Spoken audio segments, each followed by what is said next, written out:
नमस्कार। कभी सोचा है कि हिंदी की कुछ ध्वनियां बिल्कुल गिरगिट की तरह होती हैं? मतलब माहौल देखते ही अपना रंग, या यूं कहें कि अपनी आवाज बदल लेती हैं। आज हम संधि के एक ऐसे ही कमाल के कलाकार, विसर्ग संधि के सारे राज खोलने वाले हैं। तो जैसा कि हम जानते हैं, संधि के 3 मेन टाइप्स हैं, स्वर, व्यंजन और विसर्ग। और आज हमारा पूरा फोकस इसी तीसरे और शायद सबसे दिलचस्प यानी विसर्ग संधि पर रहने वाला है। जी हाँ, वही हमारी गिरगिट वाली ध्वनि। तो चलिए, इस गिरगिट ध्वनि को करीब से जानने से पहले ये समझ लेते हैं कि आखिर ये विसर्ग संधि है क्या और इसका काम करने का तरीका क्या है। देखिए, सीधी सी बात है, जब दो शब्द जुड़ते हैं और पहले शब्द के आखिर में विसर्ग यानी ये जो दो बिंदियां होती हैं आता है और उसके ठीक बाद कोई स्वर या व्यंजन आ जाए, तो विसर्ग की आवाज में एक बदलाव आ जाता है। बस यही है विसर्ग संधि। ये विसर्ग, जैसा हमने कहा, एक गिरगिट की तरह है जो अपने बाद आने वाली ध्वनि को देखकर ही अपना रूप बदल लेता है। अच्छा, इन दो उदाहरणों से ये बात एकदम साफ हो जाएगी। देखिए, दोह के बाद जब स्वर आत्मा जुड़ता है तो विसर्ग बन जाता है र और शब्द बनता है दुरात्मा। वही दूसरी तरफ जब दोह के बाद व्यंजन गंध आता है तब भी ये र ही बनता है, दुर्गंध। तो इससे क्या पता चलता है? यही कि विसर्ग अपने बाद आने वाली ध्वनि के हिसाब से ही रिएक्ट करता है। तो आज हम क्या क्या देखने वाले हैं? हम देखेंगे कि ये विसर्ग कैसे कैसे र, ओ, श और स में बदलता है। और हाँ, हम उन खास मामलों पर भी नजर डालेंगे जहां ये बिल्कुल टस से मस नहीं होता। तो चलिए शुरू करते हैं। तो सबसे पहले चलिए देखते हैं कि ये विसर्ग ध्वनि र में कब और कैसे बदलती है। अब इस नियम में एक बहुत ही मजेदार बात है। विसर्ग सिर्फ ये नहीं देखता कि उसके बाद कौन सी ध्वनि आ रही है, नहीं, वो ये भी देखता है कि उससे ठीक पहले कौन सा स्वर है। मतलब ये दोनों तरफ देखकर अपना रंग बदलता है। बड़ा शातिर है। यहाँ इन उदाहरणों पर एक नजर डालते हैं। नी और अर्थक जब मिलते हैं तो बन जाता है निरर्थक। देखा, यहाँ विसर्ग गायब हो गया और उसकी जगह र की ध्वनि आ गई। और आशीह और वाद मिलकर क्या बनता है? आशीर्वाद। ये तो इस नियम का एक क्लासिक उदाहरण है। चलिए, अब इस गिरगिट के अगले रंग देखते हैं। अब हम ये जानेंगे कि यही विसर्ग कैसे अपना रूप बदलकर ओ या फिर श की ध्वनि में भी बदल जाता है। ये वाला नियम बहुत ही कॉमन है और इसे याद रखना भी काफी आसान है।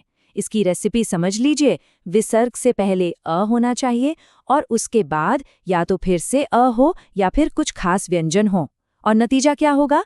विसर्ग ओ में बदल जाएगा। मनः प्लस योग का उदाहरण तो हम सब जानते हैं। ये मिलकर बनता है मनोयोग। ये शब्द हम कितनी बार इस्तेमाल करते हैं, है ना? और ये इस नियम का एकदम परफेक्ट उदाहरण है कि कैसे विसर्ग ओ की मात्रा बन जाता है। ठीक है, अब आते हैं श पर। विसर्ग श की ध्वनि में कब बदलता है? इसके लिए दो शर्तें हैं। पहली, विसर्ग से ठीक पहले ई या ऊ का स्वर होना चाहिए, और दूसरी, उसके बाद क, ख, प या फ जैसे व्यंजन आने चाहिए।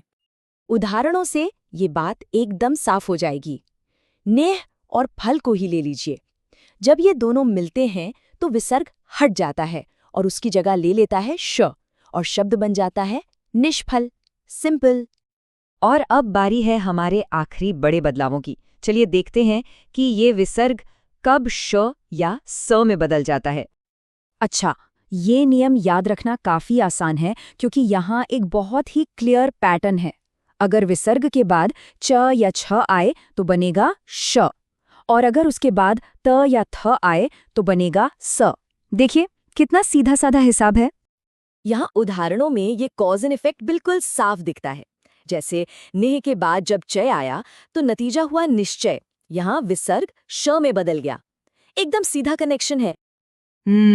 तो अब तक हमने इतने सारे बदलाव देख लिए, तो सवाल ये उठता है कि क्या ये विसर्ग हमेशा ही बदलता है, या फिर कुछ हालात ऐसे भी हैं जहां ये अपनी जगह पर अड़ा रहता है।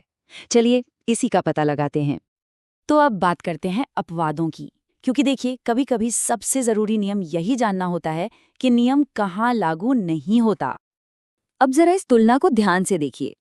एक तरफ तो हमने देखा कि विसर्ग अक्सर बदल जाता है, लेकिन एक खास सिचुएशन ऐसी भी है जहां ये नहीं बदलता। अगर विसर्ग से पहले अ की ध्वनि हो और उसके बाद क या प आए, तो विसर्ग ज्यादातर अपनी जगह पर ही रहता है। ये उदाहरण इस अपवाद को एकदम साफ कर देंगे। जैसे प्रातः और कमल मिलकर बनते हैं प्रातः कमल। विसर्ग कहीं नहीं गया, अपनी जगह पर ही है। और सबसे कॉमन उदाहरण तो है दुख शब्द।